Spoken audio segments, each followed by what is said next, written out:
Thank you. Good morning, good afternoon, and good evening for all of those joining in. We're grateful to have you with us today.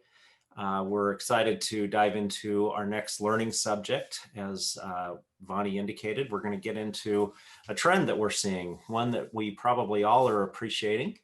It deals with the customer. And later in our broadcast today, my colleague Ken is going to get into an executive guide that we've recently authored about the customer, because it's interesting. 2020 has been a phenomenal year in so many ways, and it no different for the customer and what it means for the customer and how organizations engage with the customer. So we're excited to get into this topic and maybe nudge our thinking forward just a little bit.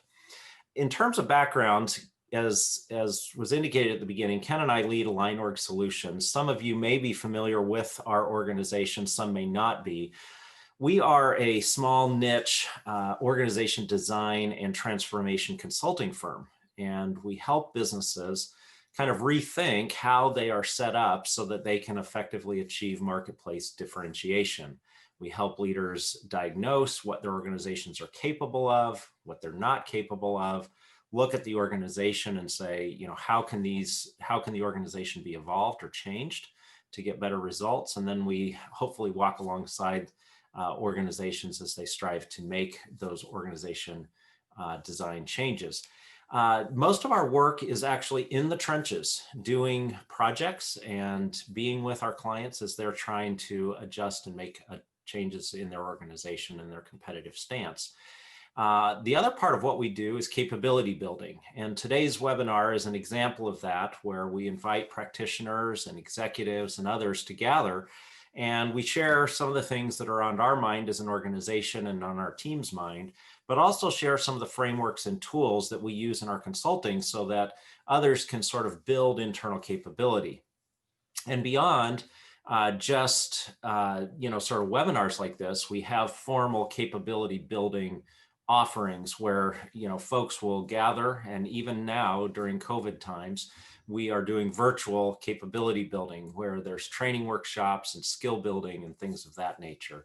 And the great thing is, with the technology and tools we now have, even though a lot of work that we used to do was face-to-face, we're able to do a lot of it virtually now, which is fantastic. And as we go into our presentation today, you'll see some examples of how we're attempting to do that, and it might spark some ideas for how you can take the virtual work that you're inevitably doing and advance that even further. So Ken and I are excited to be here. Throughout our discussion today, we like to tell stories, and sometimes we'll tell stories from a variety of different organizations, people we read about in the news, or we visit on a Saturday afternoon when we go to the mall, or places we travel, or things like that. Occasionally, Ken and I have had the chance to work with certain organizations, and so we'll share where we can stories and experiences that we think make sense. The purpose in those stories is really to try to cement concepts and ideas that we think will be portable and practical for listeners today and for all of us to take and apply in our respective organization transformation work.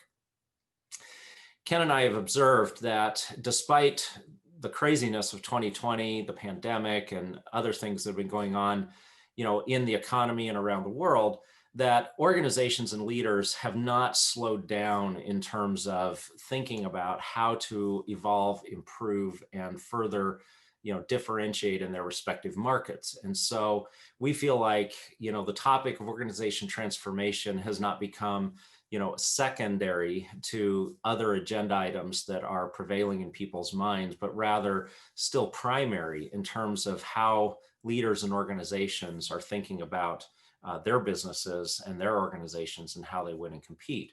Even though much of what we share today is going to be focused in for-profit sector, there are applications for nonprofits and NGOs and so forth. And so if you have specific questions related to application in those settings, by all means chime in with those. And the invitation to everyone, even though everyone is sort of muted and it's a one-directional presentation today, we do have the means of taking in questions, and we invite those so that folks will be able to engage with Ken and I, ask their questions, and Ken and I are happy to go a bit off script and try to respond to those as best we can.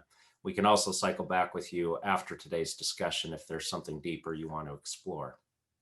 Now, to kind of get started for our objectives today, we've got sort of 4 key questions we want to get into. The first is, how are customer interactions evolving because of COVID?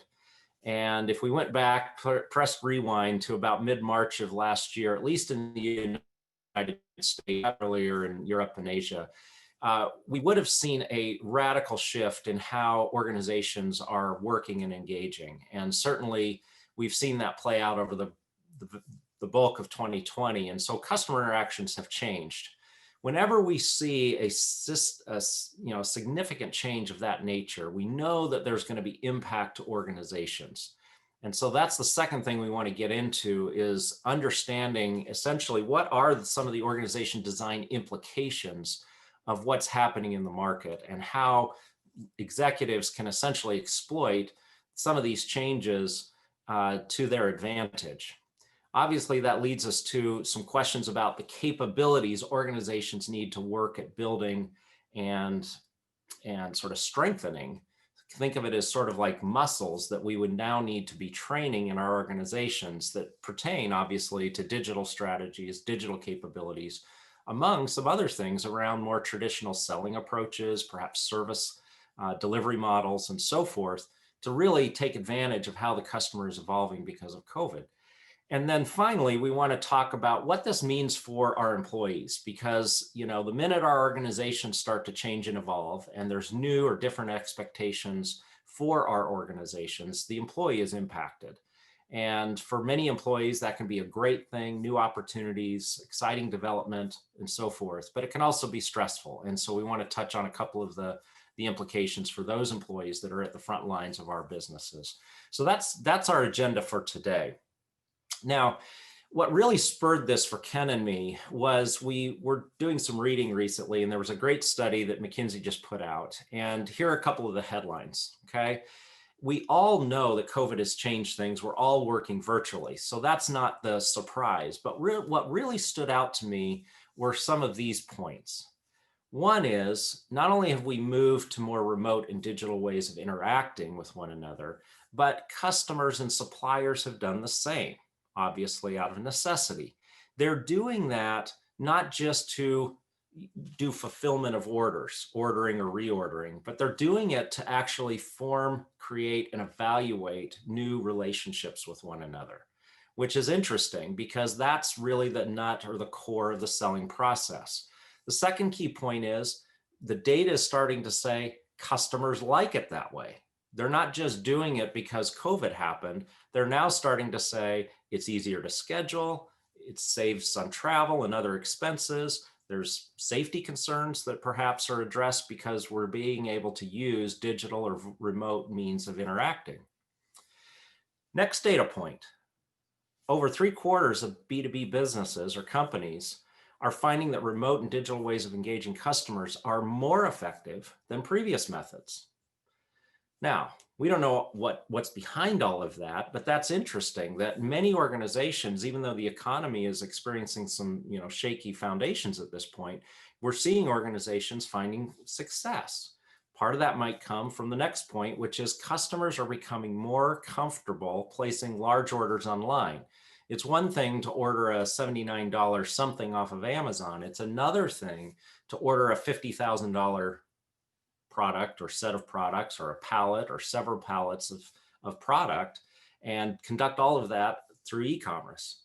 And as we get more comfortable with the safety and security of those kinds of transactions, we start to see the customer expectations changing.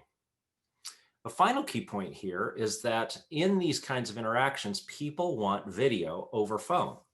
So even though they're comfortable with the remote interaction, there's still something about seeing another individual at the other end of the line rather than just hearing the voice.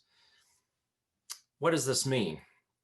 Well, we're going to get into this in more depth, but I think perhaps the most significant thing is the fact that 90% or nearly 90% of the organizations surveyed believe that these kind of trends and issues are going to stick around after COVID sort of passes. which means that as we think about our organizations, these are adjustments that are not just temporary, sort of, fix or survive during the interim. These are going to be lasting changes that are going to fundamentally adjust the way we have to think. So I'm going to bring Ken in now, and he's going to take us a bit further into this from an organization design and implication perspective.